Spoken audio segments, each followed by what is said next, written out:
யாரோ ஒருத்தர் வந்து 3200 ஏதோ ஏமாற்றிருக்காங்க. இதில் ஏன் படத்தை அதில் போட்டிருக்காங்க. இப்படி தான் சன் நியூஸ்லாம் நியூஸ் போடுறாங்க. ஏன் இப்படி சன் நியூஸில் யாரோ ஒருத்தர் பணம் ஏமாற்றிருக்காங்க, லைவில் ஓடிட்டுருக்குல்ல. சன் நியூஸில் இப்படி தான் ஃபால்ஸாக நியூஸ் போட்டுட்ருக்காங்க. சன் நியூஸ் யாருது? இல்லை, சன் நியூஸ் யாருக்குள்ளது? ஃபோட்டோ பார்த்தீங்களா தம்பி? இல்லை, இப்படியா ரிப்போர்ட்டர் கொடுத்ததை இந்த மாதிரி ஃபால்ஸ் நியூஸை சன் நியூஸ் போட்டுக்கிட்டே இருக்காங்க.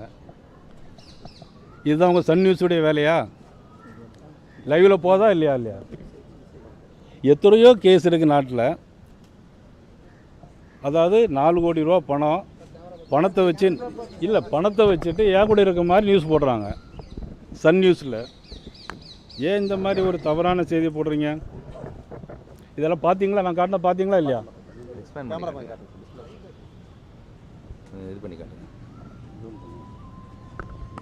அதாவது கோவை பேரூர் படித்துறையில் காவல் உதவி ஆய்வாளர் என கூறி பெட்டிக்கடை உரிமையாளர் 15,000 ரூபாய் பணம் பறித்த ஒரு நிர்வாகி. இதில் அவர் கூட ஏன் படத்தை எடுத்து போடுறாங்க? எதுக்கு இந்த மாதிரிலாம் செய்தி? அதாவது மீடியாங்கிறது எப்படி நல்ல செய்தியை நாட்டு மக்களுக்கு சொல்ல வேண்டியது உங்கள் ஒவ்வொருவருடைய கடமை. ஆனால் நீங்கள் எல்லாம் என்ன செய்கிறீங்க? தப்பாக செய்தி போடுறீங்க. இன்றைக்கி தமிழ்நாட்டில் கொள்ளைகள் நடந்துக்கிட்டே இருக்குது.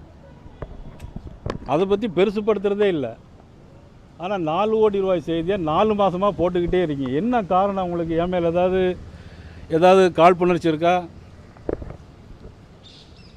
இல்லை, இப்படி தெரியல எனக்கு. இன்னைக்கு என்ன விசாரணை நடந்திருக்கு சார்? இல்லை, விசாரணை இருக்கட்டுங்க. ஒரு 4 கோடி ரூபாய் செய்திங்கிறத நீ போடுறீங்க. ஏன் அந்த அவ்வளோ கட்டுக்கட்டாக படத்தை வச்சு ஏன் படத்தை அங்கே மேலே வச்சு போடுறீங்களா? நான் அந்த பணத்தை கொண்டு போனேன்னா என்ன?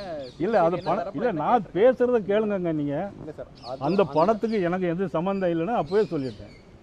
அப்படி தானே? இன்றைக்கி காவல்துறை கூப்பிட்ருக்காங்க, வந்து விசாரணைக்கு வந்திருக்கிறேன். இதில் இவ்வளோ பேர் நீட்டிக்கிட்டு நாட்டில் ஏதோ இந்தியாவுக்கு திருப்பி சுதந்திரம் வாங்கி கொடுக்க மாதிரி மீடியாவில் இவ்வளோ தூரம் காட்டிகிட்டு இருக்கீங்களே, வேதனையாக இருக்குது.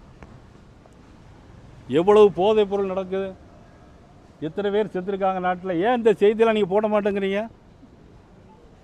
சன் நியூஸில் எங்கே இப்போ விடிய காத்து கிடக்குறீங்க? இதில் இப்போ என்ன என்ன அவசரம் வந்து 7 மணி நேரம் விசாரணை தொடர்ந்து போயிட்டு இருக்கு. அதனால கேட்டு விசாரணை தொடக்கட்டுங்க. இப்போ நாட்டில்